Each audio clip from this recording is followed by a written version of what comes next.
Segment 1. Gaza is starving, and everyone's playing keep away with the aid. Welcome back to Kleppers Corner, where the news is a little like Gaza, completely surrounded, full of suffrage, and being used as a bargaining chip by everyone at the table. The situation in Gaza has moved from urgent to apocalyptic faster than a New York bodega closing at 5 p.m. 40 people were killed this weekend by Israeli airstrikes, many of them just trying to get food, and 6 people starved to death. When 6 people die from starvation in one day, your humanitarian crisis isn't just knocking on the door. It's living in your house, eating your drywall. Meanwhile, hospitals in Gaza are running at 300% capacity. Not even your local Applebee's on half-price wing night runs that hot. Patients are being treated in parking lots. Parking lots! The same place you cry in after a first date is now doubling as a trauma ward. To make things even more fun, Hamas released videos of Israeli hostages looking like extras from a dystopian Netflix series, with one guy literally digging his own grave. That's not a metaphor. That's Tuesday in Gaza. And somehow, amidst this hellscape, the U.S. claims it gave $60 million in food aid, but only $3 million was actually dispersed, which means someone is either bad at math or great at lying. Probably both. Trump's been inflating numbers since his net worth was $1.1 billion. Trust me.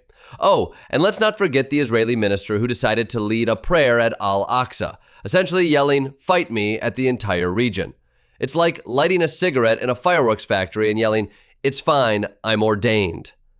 Segment 2. Trump sends a real estate guy to end a real war. In Ukraine, things are also bad, but this time with a real estate twist. President Trump is sending his envoy, Steve Witkoff, yes, that's Steve Witkoff, the luxury condo guy, to negotiate with Russia. Because when I think end European land war, I think guy who sells penthouses with wine fridges. Trump says he wants a deal where people stop getting killed. Groundbreaking stuff. World peace achieved via the same logic you use to break up a bar fight. Hey, come on guys, cut it out. Also, Trump threatened Russia with very severe tariffs if they don't make peace. Tariffs. That's like trying to stop a house fire by mailing it a fine. And because that wasn't nuclear enough, Trump also mentioned sending 2 nuclear submarines to the region. He didn't say where exactly because that's a national security secret, which I guess means he forgot. Meanwhile, Russia bombed an apartment building in Kiev, killing 31 people. They also hit a maternity ward, because nothing screams winning hearts and minds like blowing up babies. Ukraine's response? Patriot missiles, funded by European allies, not the US, because Trump is running foreign policy like it's Groupon. Segment 3. India and the U.S. It's complicated. India is buying Russian oil like it's Black Friday, and Trump's administration is not amused. White House officials say it's not acceptable, which is diplomatic code for we're yelling into a pillow about it.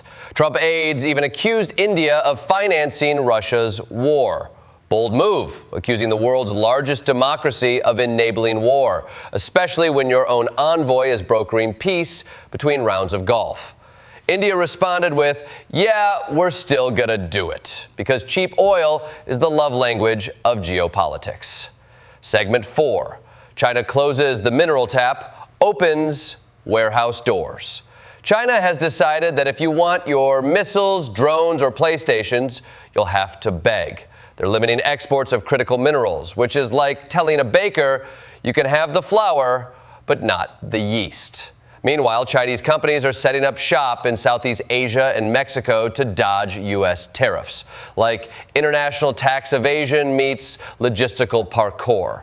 China's played 4D chess while America's still trying to assemble the board with instructions in Mandarin. Segment 5. Southeast Asia. Tensions, truces, and tactical tug-of-war. Thailand and Cambodia are maintaining a fragile ceasefire. Translation, they're not fighting, just angrily tweeting at each other. Meanwhile, India and the Philippines held a joint naval drill in the South China Sea. Nothing says, "Don't mess with us," like 2 countries doing synchronized swimming with destroyers. China is expected to respond strongly. Probably with tariffs, a map claiming the entire Pacific, or another balloon we'll ignore for 2 weeks.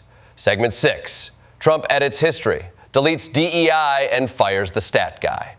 Domestically, Trump has been on a rampage. The Smithsonian removed a reference to his impeachment because apparently our nation's history now comes with an editor-in-chief who also sells NFTs.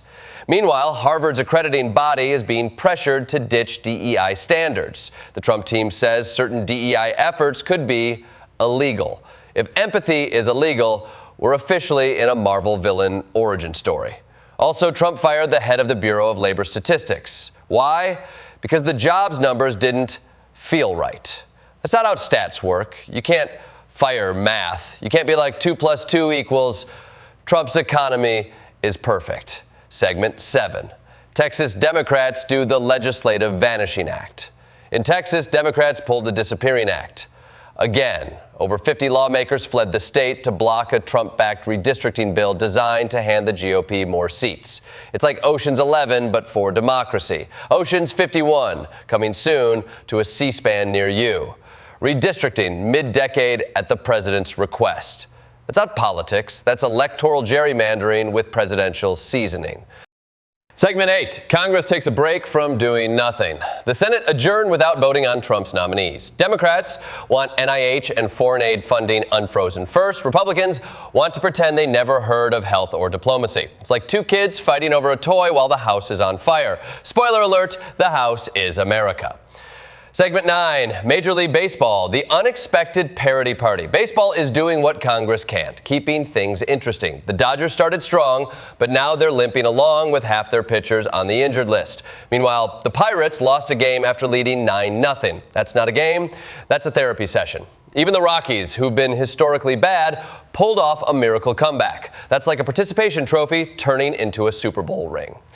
Segment 10, Tech, Teachers, and Mosquitoes. Hong Kong is using AI to predict floods, while the rest of us are still trying to figure out which bathroom to cry in during storm season. In other news, a STEM professor quit his dream job because it became a nightmare, probably after his 45th email about Zoom training. Meanwhile, a new chicken onion case might hit Hong Kong. So yes, 2025 is still playing pandemic bingo.